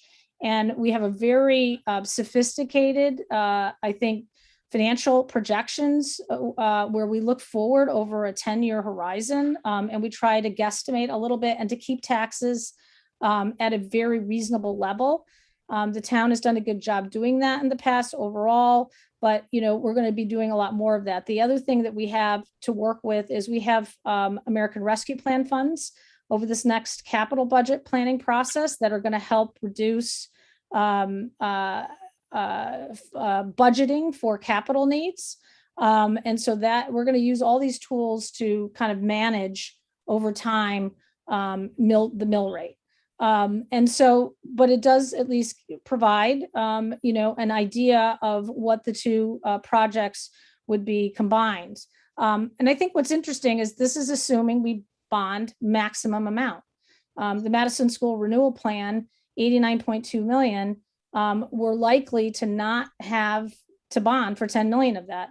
That's almost 2/3 of what the Academy project costs right there. So I would say it's highly likely we're not going to be bonding for that. The state does reimburse for new construction, and the rate that we have been told that we would be receiving is, I think, around 18%. So this is once again kind of worst case scenario. And if we get additional grants and things like that, we hope to not have to do the maximum bonding amount.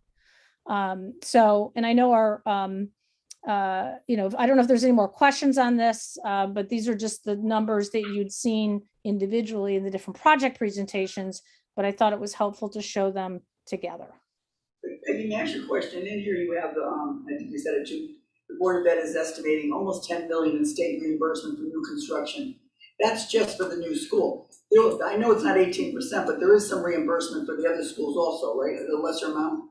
There's no reimbursement for the other schools? No, just on new construction. They won't reimburse for renovating. Is that something new? I think it's been that way. For a while? We didn't build a school in so long, I've lost track. I'm just gonna toss out because I can. I did pull the back of the envelope, and that the 1.3 million, it's about 20 cents per $100,000 of assessment added on to by these numbers. So just as for context. That is pretty amazing that the state does not get any money for refurbishing schools. So. Yeah, this is based on new construction only. I wish Bill and Chuck were still here to expand further, but that's, as far as I was told, this was on new construction only. Yeah, I remember when they changed it, but I didn't, you don't think about it until it hits you really. Wow. So Well, it certainly doesn't help the idea that it's more, green, so to speak, to renovate, right? But I think also that there is, the standards have raised so much about what schools have to have, and so they're encouraging as many towns, I think, to transition into a different footprint for schools. I think it's going to get said a lot, and it deserves repeating. And to pick up on the notion that Peggy's been saying about all these grants and reimbursements, we have to, as a town, present the taxpayers with the full amount, as if there's no money coming back to us from anywhere. We don't have a choice, because if we did, trust us, we would reduce that number by that expected offset. So we are presenting the higher numbers because we have to present the higher numbers. For the schools, that's true, but I don't think that's necessarily true for Academy, because we didn't do that for the library, right? The library, we only bonded a certain amount, didn't we? Did we vote on a total project cost? I might be wrong on that. It was the max amount, yeah, we had to. Oh, it was? The Yeah. vote was for the max amount? Because I thought there was a budget that assumed 3 different funding sources. We Yeah, we bonded, I think, for only a For our portion. for our max amount. It was Yeah. over $14 million Our project. share. Our share, the max of our share. But Bill, when did they stop doing, refurbishing old schools? When did that change? I don't remember the exact date, but they definitely pushed for incentivize municipalities to do that, newer type of construction or renovate as new, rather than just do the piecemeal projects. As we've been doing this, have we got any pushback at all because of the size of our school? Yes. That- Well, it reduces our reimbursement. Yeah, it's unfortunately Yeah. Chuck's not here, but yeah, there is a space standard that they were applying, that if you go above that space standard, then it does reduce the amount of reimbursement you will receive. So they would have liked us to build 2 smaller schools versus 1. Well, yeah. Really? Yeah, I mean, again, that's the Collier's area of expertise. I just know from the prior conversations and the other meetings we had with the Board of Education that with respect to the school, they are applying the space standard that the state has, and in the instance where you're going above that standard, it does reduce the amount of reimbursement you will receive. But they are going to appeal that, so they'll file a formal appeal for relief on that to get that number back. There's just no guarantee. Well, my understanding, they can apply for everything, and then, but their understanding is we're most likely only going to get the 9 point, or the roughly 18%. So the 18.21%, I think, is the max, and then they will apply the space standard. And just to clarify, the referendum question is the gross amount, but when we did do these projections, we did assume grant reimbursement. So these numbers do reflect that grant reimbursement amount in there. Oh, these numbers do The tax impact, yes, Okay. but the resolution Okay. for the 89 million is gross of the grant, because that is the max that we could go out to bond. Yeah, the bond amounts don't assume that, but the dollar amounts do for the assessed value for the tax numbers, right, Stacy? Yeah, so this, Right. yeah, this slide right here is net of our potential reimbursement for state grants. Well, I would think what's going on with the state right now, and so much money coming in, that the Academy project definitely should give a lot of good chance of really being able to do well with, I would hope. Yes. I think there's We'll talk about that, major yeah. money coming in to the state, and they're gonna be looking for places, shovel-ready projects. Okay, so that was just kind of an up, and we'll continue to, provide that information as we go forward. Item number 11 is discuss and take action to approve awarding the contract for the Borough Park Walkway to the low bidder Shumack Construction. Can I get a motion? So, second. Okay, and I think John is here to talk about this, correct? Or I'm not, I really wasn't involved in this procurement. I think it was. This is Beach and Rec. oh, this is Beach and Rec. So, and Austin's not here? I just moved him. Okay, great, thanks. I've got a question. You hung around. Bruce Beebe, East River. It is discussed on line 11 of the Valor Park Walkway. Is the lowest bid the sole reason for awarding the contract? So we have Austin's here, and he is the one responsible for this project, so we'll let him come up. And Austin, do you want to walk us through? Sure. So I couldn't see who asked that question, so I apologize. But yes, Shumack was the low bidder. So that's who we decided to go with. So the project is a 6 foot wide by approximately 175 foot long walkway going from Bauer over to the school property in the back where the community gardens are, just to give you some orientation. If you go back to the community gardens and just keep walking, there's that trail, and the walkways in the back there. So we had the walkway was engineered by Mike Harkin, local engineer. And we did a pre-bid walkthrough, which was required for anyone who was going to bid on the project. I was there. And so two people did show up for that. And those two folks actually placed the bids. And as you can see in some of your paperwork you have in front of you, we broke the costs out into 3 different categories, and Shumack came in as low bidder.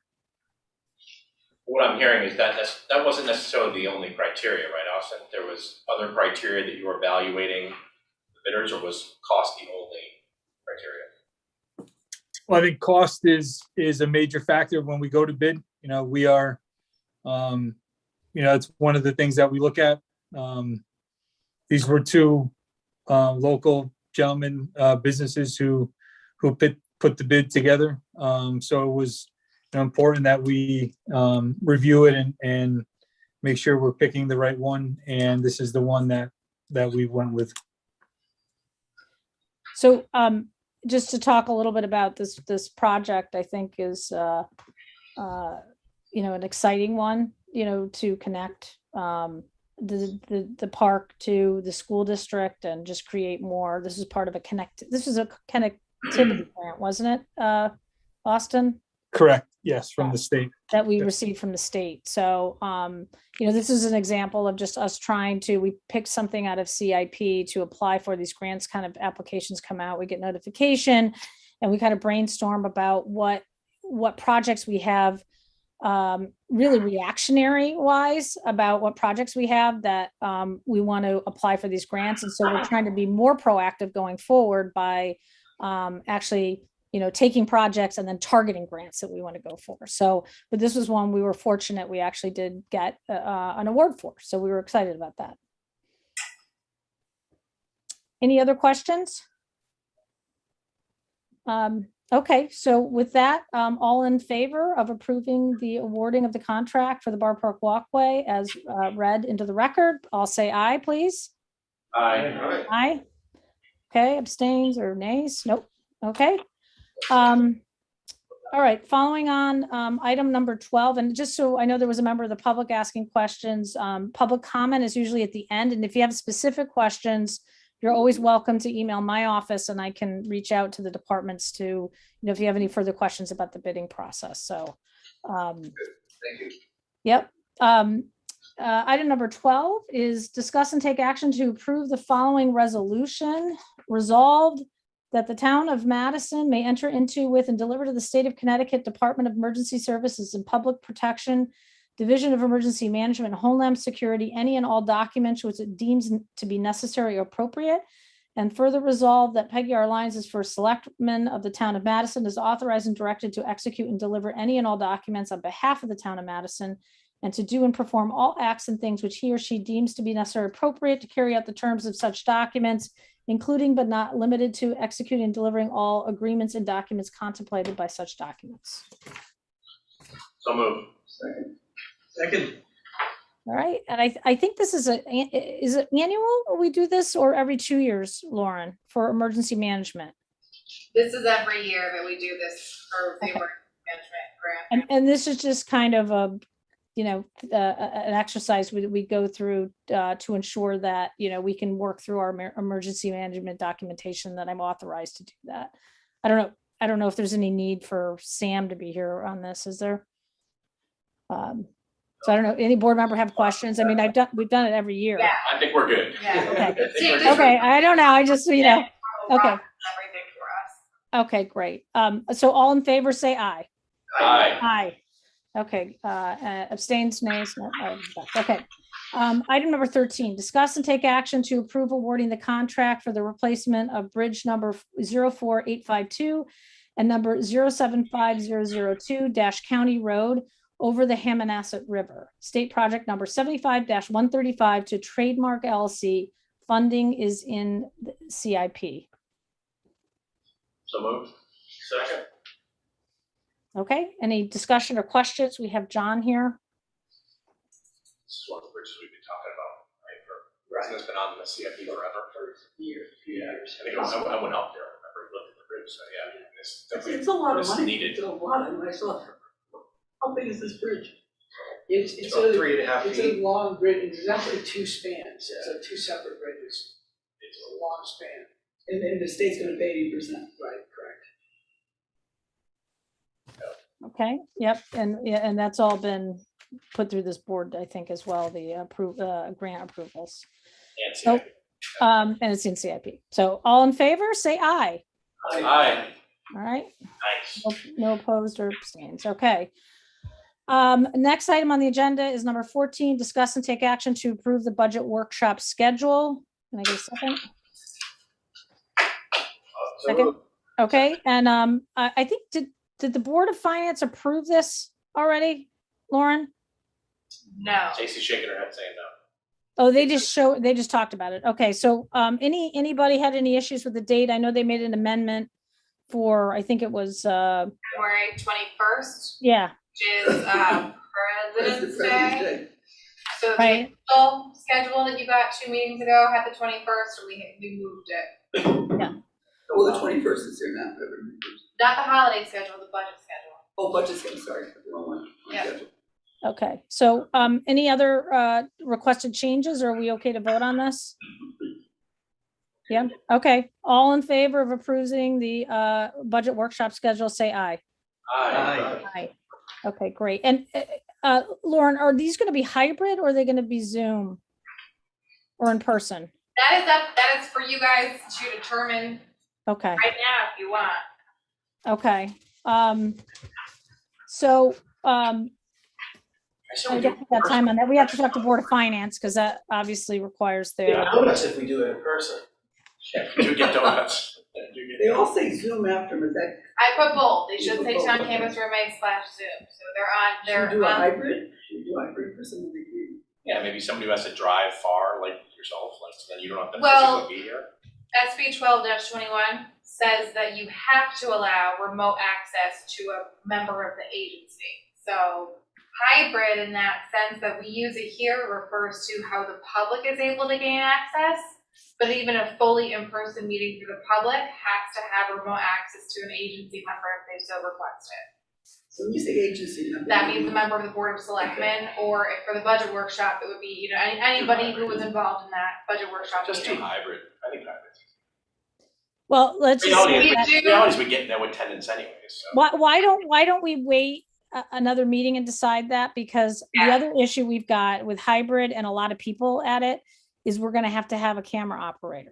It's cost, Yeah. and it's scheduling me, trying to get somebody scheduled to run the meetings. Today at night, we have Jeff, but for some of these meetings, especially if they're kind of, during the day, it's gonna be really hard for me to get somebody to run them, and then it's a cost. We're But our paying. workshops, we don't usually tape, do we? But if you're Oh, we're doing a hybrid. if you're doing a hybrid Hybrid, meeting, got it, I have to okay. have somebody Yeah, here to yeah, run yeah, all of this okay. equipment.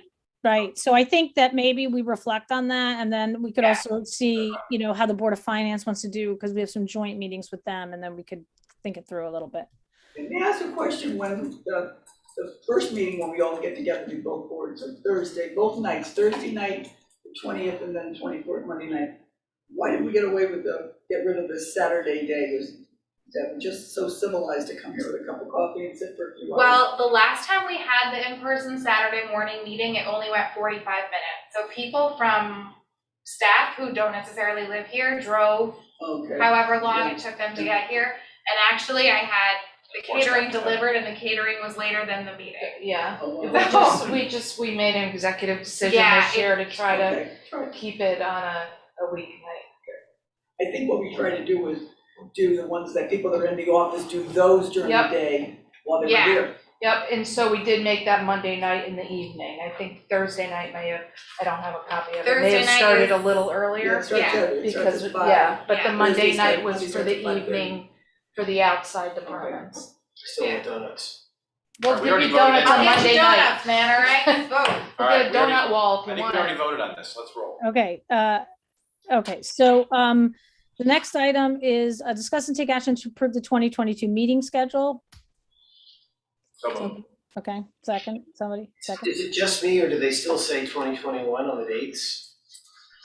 Listen, if I sent you the wrong thing again, No. I don't know what to tell you. That's right this time. Imagine Oh, a no. 2022 No, date. it's good, it still says 21. I don't know what It's I the did. intent. It's called spell check. No, yours says 2022. Yeah, but not. Oh, no, not the actual. It's funny, I checked the workshop one with my Well, calendar. Me too. Yeah, but are the dates right? I don't know, let me see it, 'cause I don't have a copy. I think the dates are right, because I thought I was looking at, maybe it Thursday. was just a budget workshop. I think it's just a year. It's probably just a year. Good news is Town of Madison holidays is all right. Well, actually, I wanted to raise that discussion item on that in a second. Well, I think if we amend it to say 2021 is really 2022. Yeah. Right? Yep, Okay, so you're confident the dates in the one we got in the packet is 2022 dates? She's checking. Okay, yep, it's correct. okay, that's, because I kind of Yeah. spot checked a couple for myself and I thought it was right. Okay, so all in favor, say aye. Aye. Okay, great. So discuss and take action to approve the 2022 town holiday schedule.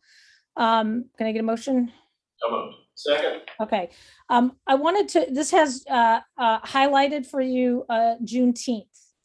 Juneteenth was established as a federal holiday, but the state of Connecticut has actually not made this an official state of Connecticut holiday for state employees. And I did speak a little bit about this with Deb because, you know, we do have union contracts. It does get a little complicated. This is adding a holiday to the schedule. Her recommendation was just to table it until we see what the legislature does in terms of at the state level. That sounds Table. Okay. All right. So we will amend the schedule to remove Juneteenth and we'll agree to table it until the legislature takes action. Perfect. Okay. So all in favor, say aye. good. Aye. Yeah. Okay, great. Number 17, discuss and take action to approve the 2021 to 2023 Board of Selectmen liaison assignments. So moved. Second. Okay, and just a couple comments. I recommend we remove check checker because I think we had actually removed that position. I thought, 2 years ago. yeah. So I think that was a hangover from an old list. And then the only other comment I wanted to make was that we also need representatives for the ad hoc committees. And so the American Rescue Plan funds, we need two, a Republican and a Democrat board of selectmen.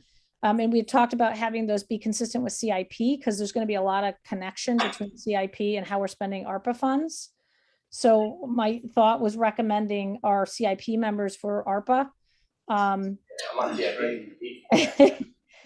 And then in terms of the marijuana task force, I think we needed one selectman member.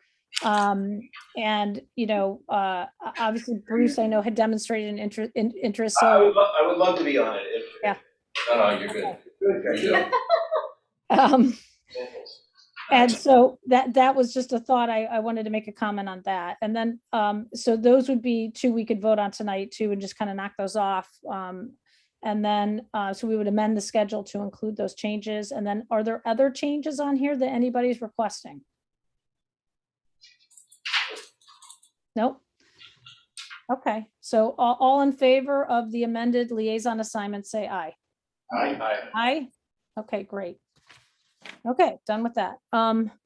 Next item on the agenda is to accept to recommend the appointment of Aaron Duquesne to the Ad Hoc Affordable Housing Committee. Can I get a motion? Second. Okay, great. And I think the only discussion is Aaron had served as our Board of Selectmen. Oh, actually, we need a Board of Selectmen liaison to that committee now. I just realized that. So she's. Do we need to expand the committee? Pardon? Do we need to, is she replacing a citizen who's stepping off? She is being added as a citizen. I think, did we have an opening on that? So I thought There was somebody who stepped down. I think. yes, but you Oh, know, yes.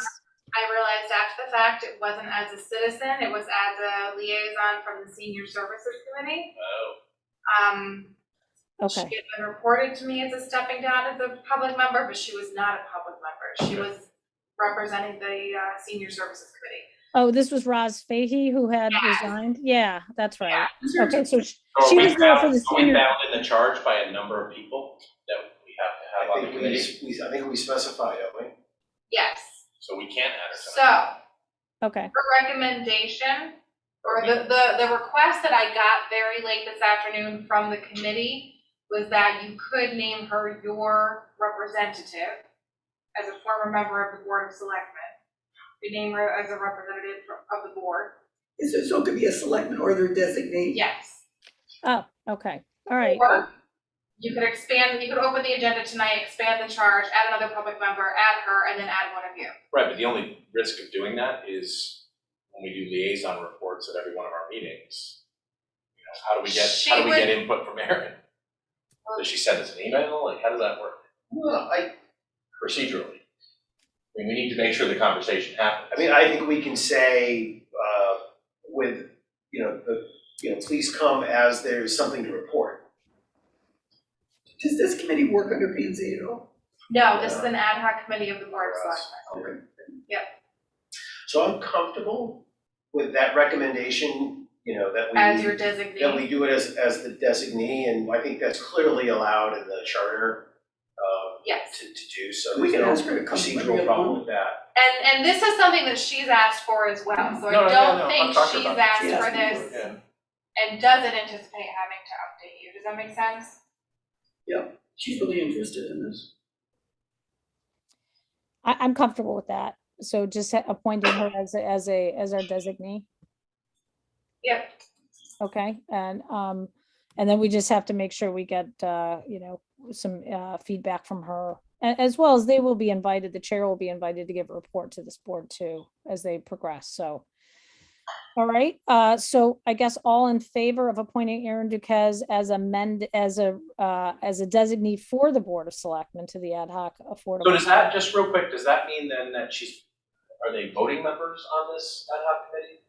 Because she would be our liaison, so she wouldn't be a voting member. No, she would be our designee, so we would not have a Board of Selectmen member on the committee. We would have to, if we felt we needed to have a voting member on the committee, then we would have to expand the charge of the committee. Well, she's a designee, she could be a voter.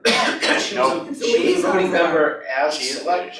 she's acting as our liaison. No, we're at. She's acting as your That's designee, different. as a full member on the committee. Right. Voting. Yes, Okay, yeah, one of 7. We have other committees that work that way. There's, used to be the retirement committees work that way. Like CIP, say, the analog would be the CIP. Okay. Regardless, it's fine. Who cares? Is there, Al, are you comfortable? You hadn't said, are you good with that? I'm a little lost. Are we talking about appointing Erin and a member of the Board of No, Selectmen? just Erin. Just Erin. Yeah.